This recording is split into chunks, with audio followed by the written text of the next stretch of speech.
तो ढेर सारी खबरें आपके लिए और एक एक करके विस्तार से सारी खबरें आपको बताएंगे।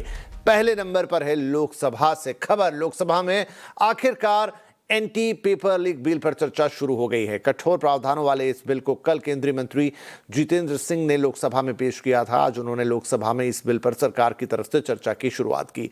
चर्चा के दौरान जितेंद्र सिंह ने पेपर लीक को लेकर कांग्रेस को घेरा। उन्होंने कहा कि पहले भी अलग अलग राज्यों में अलग अलग परीक्षाओं में पेपर लीक होते रहे हैं, लेकिन शायद उस तरह की कार्रवाई नहीं की गई जैसी अब की जा रही है। जो सब सेक्शन 1 ऑफ सेक्शन 10 था, उसमें था कि एनी पर्सन और persons involved will be liable to a punishment not less than 3 to 5 years and a fine up to 10 lakh.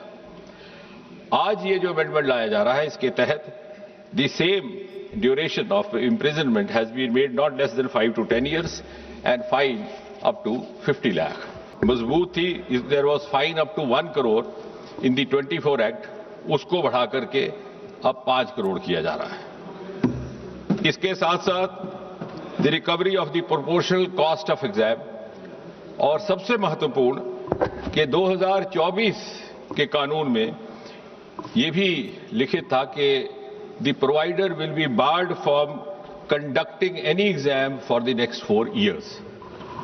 उस अवधि को बढ़ा करके आज इस संशोधन के तहत 8 साल किया जा रहा है। केंद्रीय मंत्री जितेंद्र सिंह ने यह भी कहा कि नया कानून बनने के बाद पेपर लीक होने पर वारदात से लेकर फैसले तक 5 महीने से ज्यादा का वक्त नहीं लगेगा।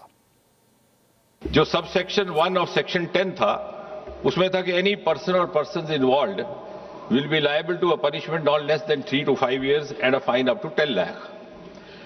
आज ये जो अमेंडमेंट लाया जा रहा है, इसके तहत the same duration of imprisonment has been made not less than 5 to 10 years and fine up to 50 lakh. मजबूत थी, there was fine up to 1 crore in the 24 act, उसको बढ़ा करके अब 5 crore किया जा रहा है। इसके साथ साथ the recovery of the proportional cost of exam, और सबसे महत्वपूर्ण कि 2024 के कानून में यह भी लिखित था कि the provider will be board from conducting any exam for the next 4 years।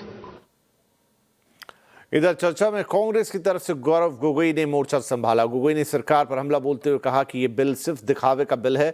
उन्होंने इस बिल को सरकार की विफलता का स्मारक बता दिया। बार बार हम मांग कर रहे हैं कि किसने आदेश दिया, वो आदेश कहां से आया कि पैलेट गन का इस्तेमाल हो? किसने आदेश दिया? किसने आदेश दिया कि आंसू गैस का इस्तेमाल हो? किसने आदेश दिया कि लाठी पैरों पे नहीं, लाठी सर पे पड़नी चाहिए? किसने वो आदेश दिया? और इसीलिए बार बार राहुल गांधी जी ने भी चिट्ठी लिखी है, और आज भी हम देखते हैं कि अब सारी हम बातें कर रहे हैं। आज इस सदन में, इस सत्र में इस विषय पर भाग इसलिए लेना चाहते हैं क्योंकि हम सरकार से जवाब चाहते हैं, और विशेष रूप से गृह मंत्री से जवाब चाहते हैं। गृह मंत्री से हम जवाब चाहते हैं।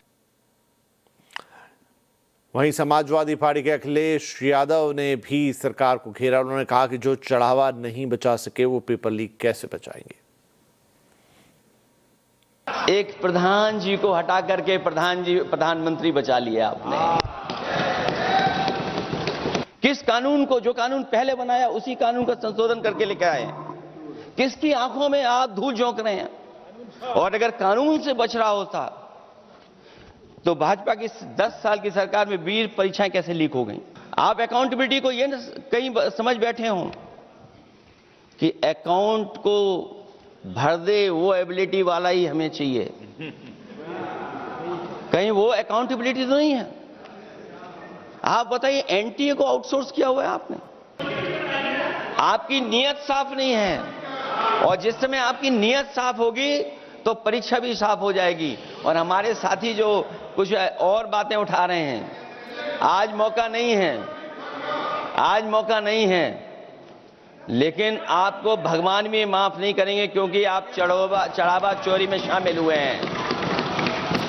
और चढ़ावा ही नहीं, जो गुप्त दान था वो भी चोरी हुआ है। गुप्त दान और ये पाप की श्रेणी में नहीं आता है, महापाप की श्रेणी में आता है।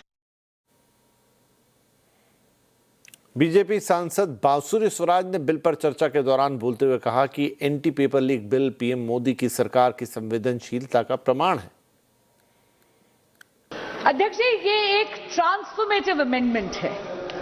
इसकी न केवल आवश्यकता है बल्कि ये आज के समय की मांग भी है। और इस अमेंडमेंट को लाना आदरणीय प्रधानमंत्री श्री नरेंद्र मोदी जी की संवेदनशीलता और उनकी जिम्मेदाराना सरकार का प्रमाण है।